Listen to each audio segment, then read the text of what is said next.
can be sprung up in others. About 27 years ago, some seeds of faith and hope were planted right here on this hill. Those seeds did fall on rich soil, and they have produced a yield of 100-fold or more in our parish. Just look around. Now, we are being asked in a very challenging time to plant new seeds of faith and hope by the One Parish Family Campaign so that we can maintain our facilities and be able to continue to satisfy the spiritual hunger, the need of even more people in western El Dorado County. As Father Larry said a couple of weeks ago at Mass, we understand that the timing of this campaign is not the best, but we need as much support as is possible to help us meet the needs of our parish. Our goal is to wrap up this campaign by the end of the summer. And this week, each of us will be receiving a letter with a pledge card for our prayerful consideration, if you've not already made a gift to the campaign. Now, hopefully these seeds, these little letters, will fall on rich soil and bear fruit amongst us. And now I'd like to introduce a fellow parishioner that I've come to know and respect as a good friend through our work together at the nomadic shelter. Angela Johnson will share her path to receiving God's seeds here at Holy Trinity. Angela?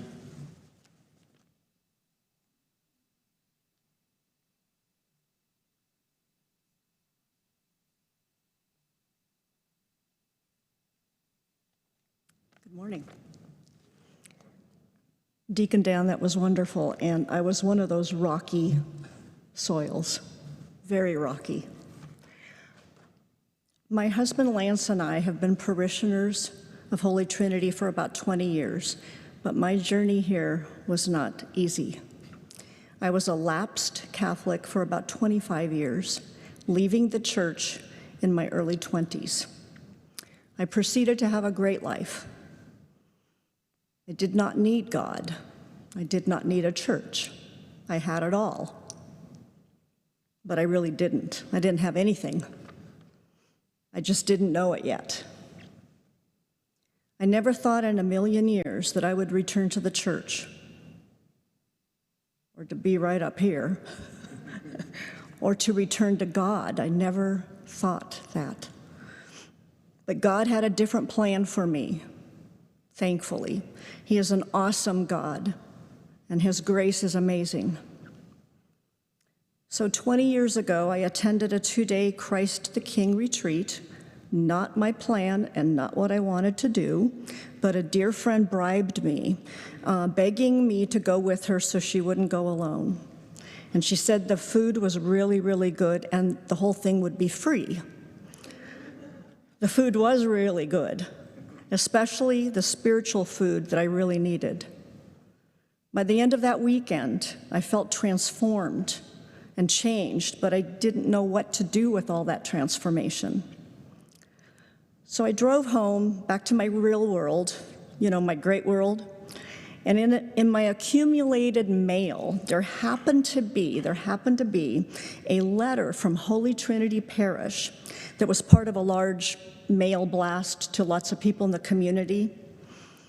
Holy Trinity was that big church off of Highway 50 that I saw all the time with like a beacon and with this great bell tower that's now leaking.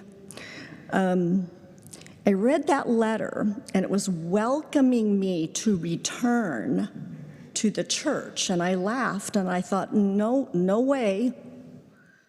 This is just a coincidence. The next day, something pulled me to make a call to this office, and a nice woman by the name of Loretta answered. She sounded friendly and nice and not pushy. My voice quavered, and I said, "I'm not even sure why I'm calling you." And she said, "Why don't you just come over?" So I drove over, and I stood in front of this church, and I started crying. Then a priest comes out of the church with his beautiful dog. The dog walks over to me and stares at me with big brown eyes, and I start crying some more. Dog nods its head, priest shakes his head, looks kind of scared, like, oh my goodness, a crying woman kind of look. And this dog is very well trained and does not do this type of thing, but the dog walked up to me and he licked my hand. And that was it. And I always look back at that as maybe my second baptism. Dog and priest saw that my life was missing a lot. It was a great life, but it was not great enough. After talking to priest and dog, that's how I refer to them now always, priest and dog, I decided to take Catholics Come Home class. I started going to Mass, and I joined a Bible study to finally learn the word from the greatest book ever written.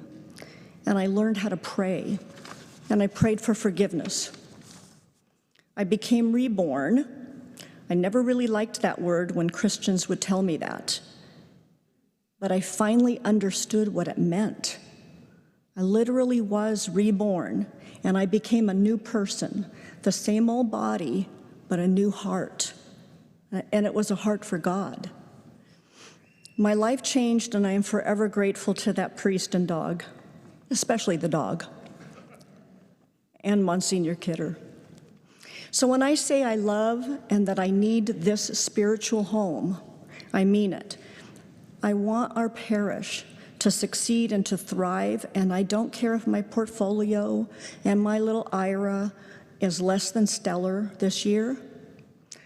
I trust God will take care of our world and our country, our economy, and my little portfolio. For me and my husband, it was very important to help in this One Parish Family campaign, to make our contribution and to pray for the success of this cause. When Lance and I struggled on how much to pledge, and we did struggle, we kept coming back to Corinthians 9:7, which I love, and it says, each of you should give what you have decided in your heart, not reluctantly or under compulsion, for God loves a cheerful giver.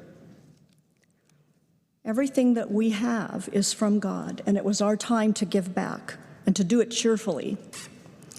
We are so blessed to share Holy Trinity with you all. Together, let's make this family thrive into our future and the future of our children and grandchildren. And I know this isn't easy.